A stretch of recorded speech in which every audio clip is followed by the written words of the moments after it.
Skate 3 is an unusual sequel because it's as noteworthy for the features that it cuts from Skate 2 as for those that it introduces. This is a better game than its predecessor though. Its numerous and varied challenges do a better job of catering to newcomers and experienced boarders alike. There are more tricks to perform, and both user-generated content and a good selection of online modes give you reason to keep playing long after you've completed the single-player objectives. Hey dudes, good to see you again, man. In Skate 2, you were still establishing yourself as a pro skater, but in Skate 3, you're taking your career to the next level, setting up your own team and skateboard business.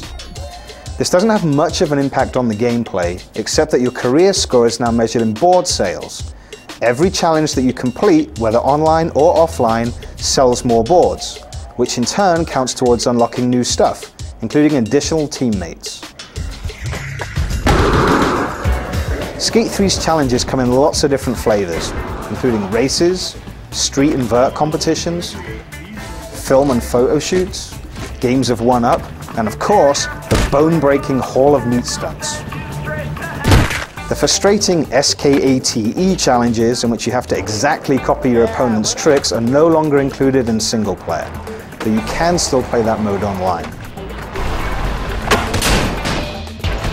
Also gone from the single-player game are the anti-skater clips and caps that rendered certain areas unskateable until you unlocked them, as well as the security guards who used to chase you away from company buildings. This makes the all-new city of Port Carverton a much more skater-friendly place to explore, but it also makes things a little less interesting. With its university campus, docks, memorial gardens, downtown area, residential neighborhood, and multiple skate parks, Port Carverton has a good number of varied locales to explore. The problem is that other than finding new on-the-spot challenges scattered around, you're given very little incentive to do so. It's good that you can use the pause menu to jump instantly to challenge locations, but it's unfortunate that you'll probably end up using this option throughout the entire game. How many boards you're credited with selling after completing a challenge depends not only on the difficulty, but also on whether you merely own the challenge or kill it outright.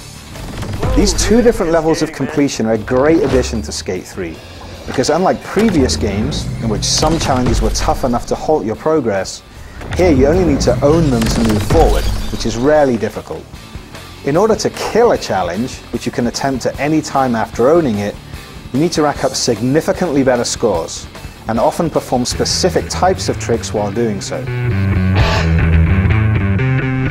Regardless of whether you're attempting to own or kill a challenge, Skate 3's unpredictable and occasionally boneheaded AI can make succeeding a little trickier than it needs to be.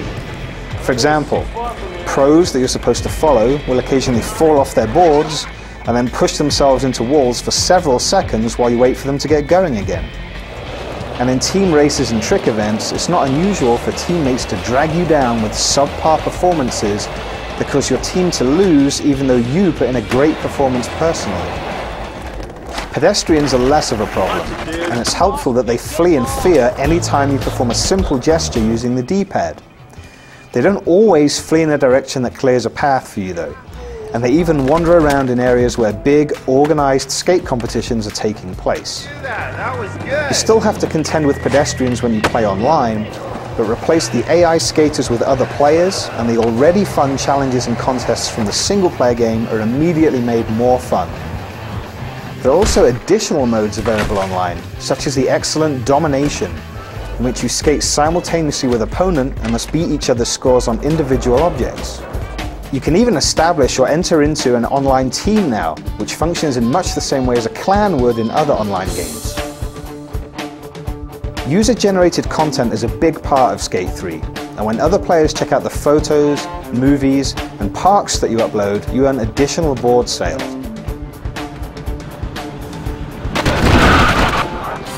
The tools for editing photos and movies are pretty limited again this year, but same as it did with Skate 2, EA will be releasing additional tools as premium DLC. The part creation tool, on the other hand, is powerful right out of the box, and it's surprisingly easy to use. With its wonky AI and inconsistent frame rates, Skate 3 has its fair share of mostly minor problems. But there's still a lot of fun to be had in the streets and skate parks of Port Carverton.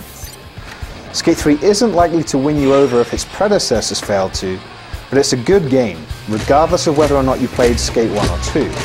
And hey, there aren't many games out there that make breaking your own bones fun. That's got to count for something.